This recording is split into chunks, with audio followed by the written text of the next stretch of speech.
the definitive biography of Saint Arborius and his thin dog. Episode 4, The Early Miracles.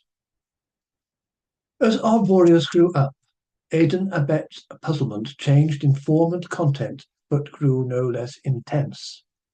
One day, the monks expressed a desire for jugged hare. It was a favourite dish among this group of ascetics, especially when they had a few goblets of freshly trampled wine to wash it down. "Since this is not a fast day," said Aidan Abet, "there is no reason why we should not ornament our refectory table with jugged hare. However, we do not have a hare, and as Brother Edusio would no doubt prove by flawless logic, to jug an absence of hare would be both non-nutritious and absurd." As the other monks bewailed their communal hairlessness, Arborius sidled away and returned half an hour later, carrying a freshly deceased hare, which he presented to Brother Peregrinator. The hare was somewhat chewed, but Brother Peregrinator judged it juggable. "Extraordinary," said Aidan Abet, and the monk studied Arborius with a mixture of gratitude, awe, and suspicion. Could the provision of a hare in their time of need be construed a miracle, or was it just a meaty slice of luck? Brother Bestial winked at the younger man. Brother Dumbo chuckled. Anyone who didn't know Brother Dumbo might have described the chuckle as knowing. A few weeks after the hare incident, a marauding band of Saxons appeared, swinging cans of lager, committing serial acts of antisocial behaviour, and singing loudly and lewdly. The monks ran away to hide in their cells. When they peeped out a little while later, they were astonished to see the Saxons fleeing incontinently towards the nearest horizon, leaving behind them a trail of empty lager cans and stolen underwear, while young Arborius stood in the monastery garden watching their departure, apparently trying to compute their average running speed. He was the epitome of insouciance. The collection of torn Saxon trouser seats that the youngster subsequently presented to Aidan Abet was unsavoury, but it was dug into the garden to the ultimate benefit of that season's vegetables. "How did you do it?" asked Brother Eriduccio. Brother Arborius shrugged and muttered something about prayers and fasting. When Brother Dumbo whispered, dog, Brother Arborius kicked his ankle. "Undoubtedly a miracle," decreed Aidan Abet. "Our younger brothers' prayers and fasting have ensured our preservation and protection." A month or two later, during a spell of hot weather, Aidan Abet discovered that the holy water fund had dried up. He was, as Brother Bestial observed, in a right unholy tizzy about it. Brother Arborius nodded and was seen to speak into the silence of the cloister, though his words were unheard by his fellow monks. Minutes later, the font was full again. The water had a yellowish cast and was malodorous, but a gift from heaven shouldn't be looked at in the mouth.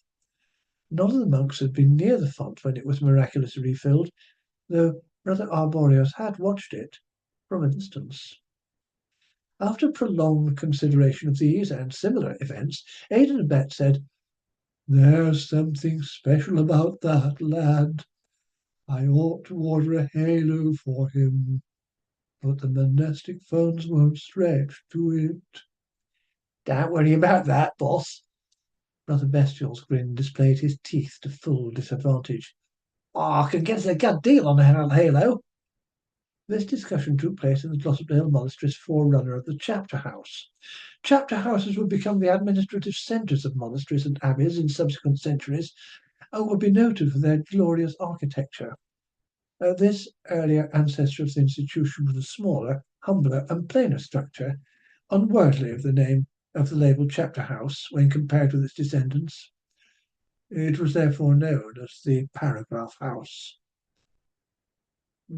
Halo's going it a bit, said Brother Peregrinator. I mean, can we really be certain it's justified?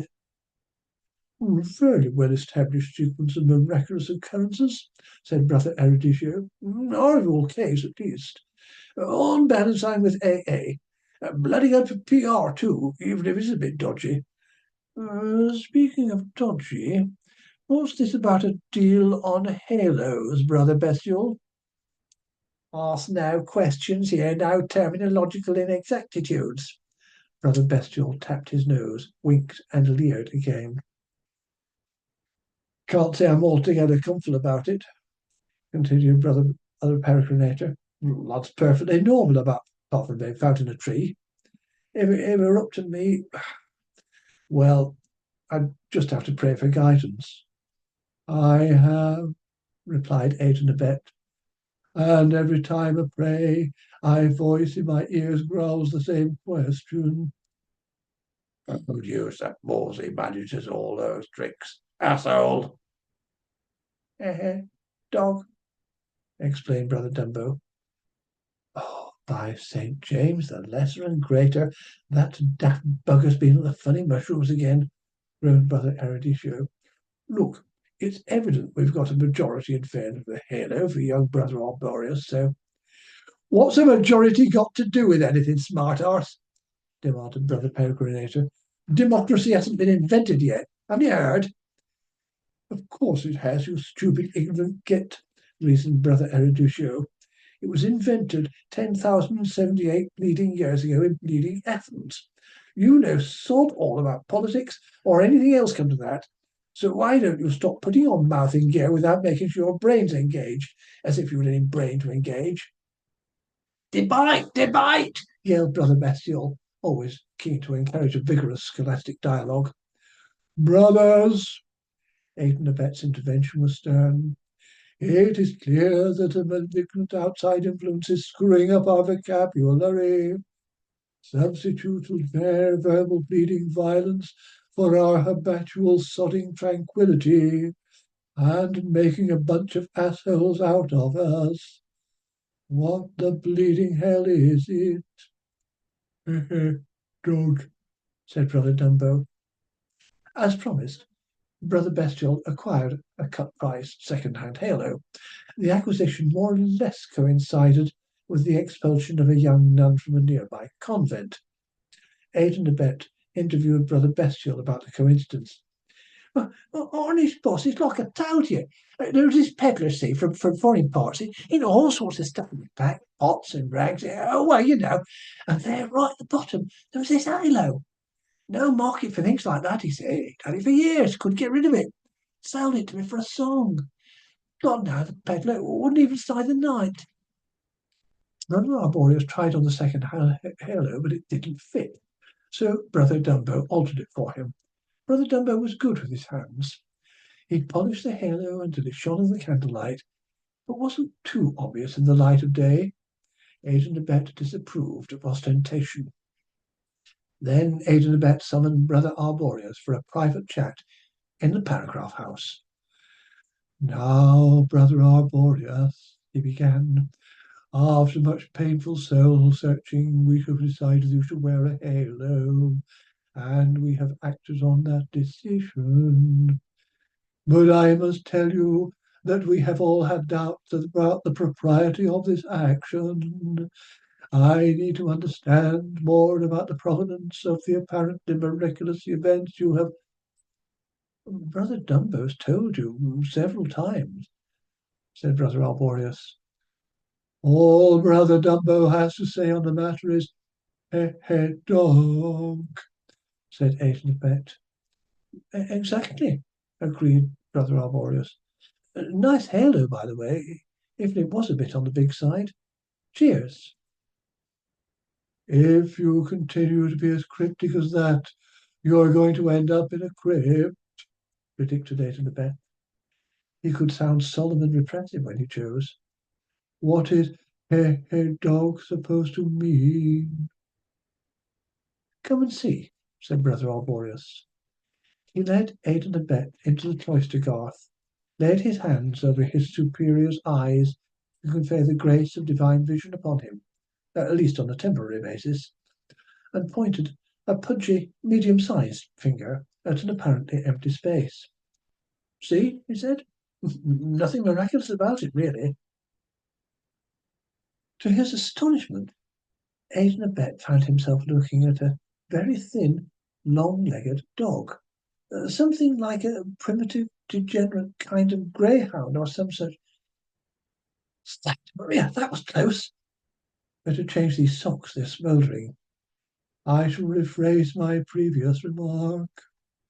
To his astonishment, Aidan Abet found himself looking at a beautiful, slim dog with long legs and a shining off-white coat, a veritable model, even supermodel of elegance and grace, a delight and wonderment to behold, perfect in every last detail, a distillate of every canine virtue, a all right, Ossel, knock it off, snarled the divine apparition. What Hades do you think you're staring at anyway? Aidan Abet staggered back indoors, collapsed onto his favourite bench, and swallowed two full goblets of freshly trampled wine. Brother Arborius followed him. See what I mean, said Brother Arborius. Dog. Says it all, really. Aidan Abet began to mutter dire prognostications about familiar spirits and diabolical possession, and had just started a speech about malign entities from the underworld when he let out an agonized shriek, kicked off his blazing sandals, and leapt with unprecedented athleticism into the wine vat. His feet sizzled and the wine began to steam. If he'd stood on his head at that juncture, Aidan Abet would have looked exactly like one of Blake's illustrations for Dante's Inferno, the one that shows a pope upside down with his feet on fire. He obviously likes you, said Brother Arborius. That was a gentle reprimand by her standards. Ow! Conceded Aidan Abet. Fetch me some spare sandals, nice soft ones. There's a good monk. He returned to his bench and began to lick his feet so as not to waste any wine.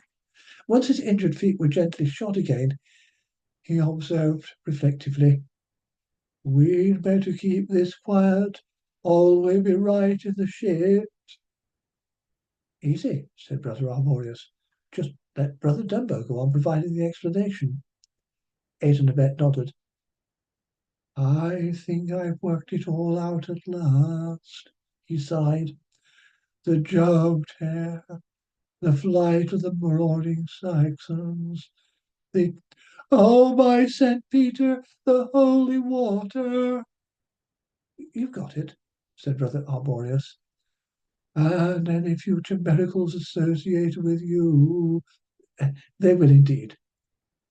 This secret must be guarded forever. Only you and I and Brother Dumbo must know the truth. Suits me. Brother Arborius grinned and stroked his halo. Probably, grunted Aidan Abet. Personally, I've concluded that you and your thin dog are not so much a blessing as an infernal nuisance. Yow! He leapt back into the wine vat, and Brother Arborius went for another pair of sandals.